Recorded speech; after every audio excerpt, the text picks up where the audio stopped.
তর্ক সাপেক্ষে রোনালদিনহোকে ফুটবল ইতিহাসের সর্বকালের সেরা ড্রিবলার বলা হয়ে থাকে।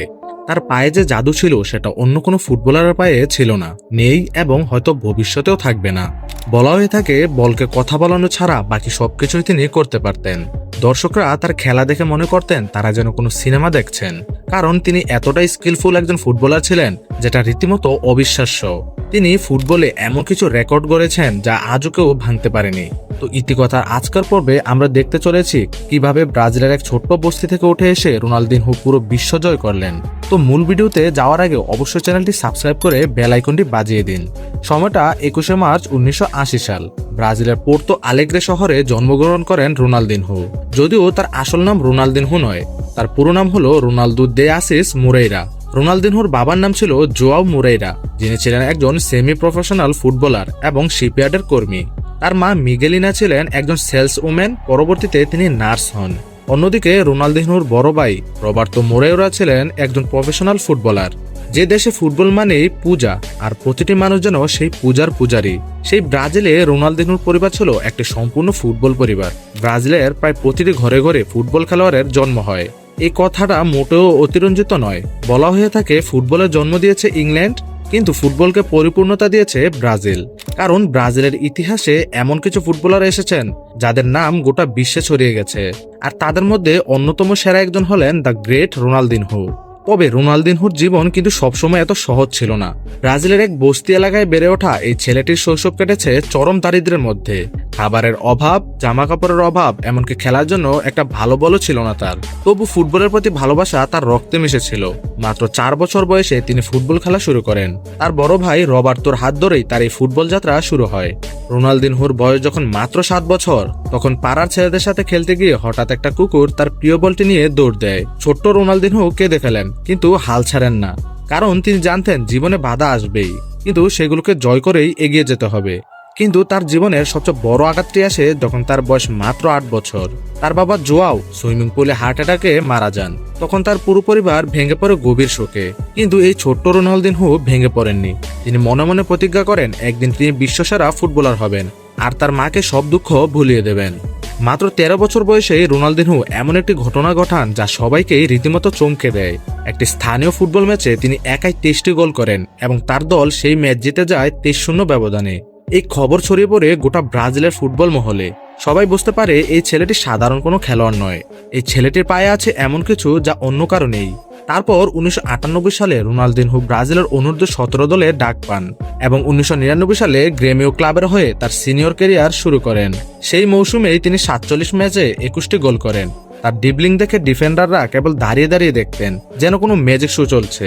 তারপর 2001 সালে ইংলিশ ক্লাব আর্সেনাল রোনালদিনহোকে দলে নিতে চেয়েছিল, কিন্তু ওয়ার্ক পারমিটের সমস্যার কারণে সেই ট্রান্সফার বাতিল হয়ে যায়। পরবর্তীতে ফরাসি ক্লাব পিএসজি তাকে 5 মিলিয়ন ইউরোতে দলে ভেড়ায় এবং তাকে 21 নম্বর জার্সি প্রদান করে। ইউরোপের মাটিতে পা রেখে তিনি ধীরে ধীরে নিজেকে প্রমাণ করতে শুরু করেন। এর মাঝে 2002 সালের বিশ্বকাপে ব্রাজিল দলে ডাক পান রোনালদিনহো, এবং কি অবিশ্বাস্য পারফরমেন্স! ইংল্যান্ডের বিপক্ষে সেই বিখ্যাত ফ্রিকিক গোল, যেটা গোলকিপার ডেভিড সিম্যানের মাথার উপর দিয়ে জালে জড়িয়ে যায়, যা আজও ফুটবল ইতিহাসের অন্যতম সেরা গোল হিসেবে বিবেচিত হয়। রিভালদো, রোনালদো এবং রোনালদিনহো এই 3R এর জাদুতে ব্রাজিল পঞ্চমবারের মতো বিশ্বকাপ জেতে।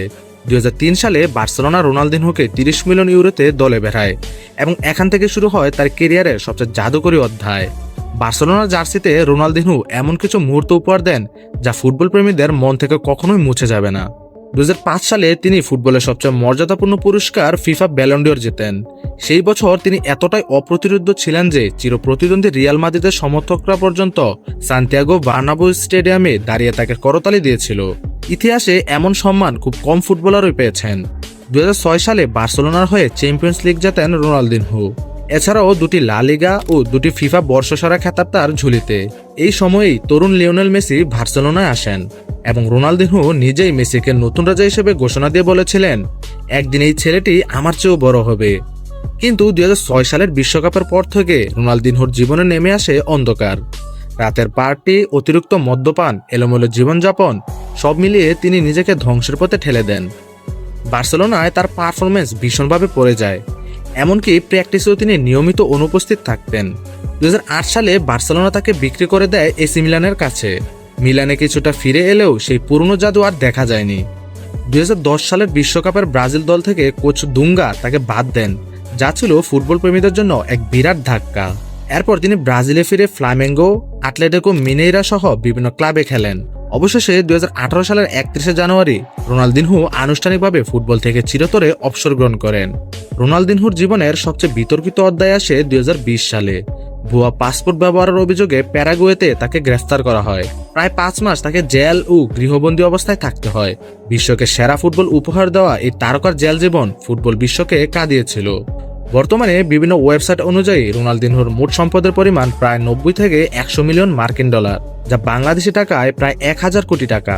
তার গাড়ির কালেকশনে রয়েছে অডি Q7, হামার H2, Bentley continental GT, Bugatti Veron, Mercedes Benz W212 এবং ফেরারি 458 ইটালিয়ার মতো বিলাসবহুল সব গাড়ি। বস্তির সেই ছোট্ট ছেলেটি আজ বিলাসিতার শীর্ষে। এটাই তো ফুটবলের সবচেয়ে সুন্দর গল্প। ফুটবল ইতিহাস থেকে যদি সেরা 10 জন খেলোয়াড় বাছাই করা হয়, তাদের মধ্যে রোনালদিনহোর নাম অবশ্যই থাকবে। কারণ ফুটবল যদি হয় একটি শিল্প, তবে সেই শিল্পের সবচেয়ে বড় শিল্পী হলেন রোনালদিনহো। মাঠে তিনি এমন সব ট্রিক্স ব্যবহার করতেন যা না দেখলে বিশ্বাস করা কঠিন। বলের দিকে না তাকিয়ে অন্যদিকে তাকিয়ে ডিফেন্ডারকে ফাঁকি দেওয়া, এই নো লুক পাস তো রোনালদিনহোরই আবিষ্কার। তিনি হয়তো আরো দীর্ঘদিন খেলতে পারতেন, অনেক ট্রফি জিততে পারতেন, কিন্তু ভাগ্যতা হতে দেয়নি। তবু ফুটবল প্রেমীদের হৃদয়ে রোনালদিনহো চিরকাল বেঁচে থাকবেন, সেই হাসি মুখ, সেই জাদুকরি পা, সেই অবিশ্বাস্য ড্রিবলিং নিয়ে। তো রোনালদিনহোর মতো ফুটবলার আপনার কাছে কেমন লাগে অবশ্যই কমেন্টে জানাবেন। আর আমাদের চ্যানেলটি এখনো সাবস্ক্রাইব করে না থাকলে এখনই সাবস্ক্রাইব করে বেল আইকনটি বাজিয়ে দিন।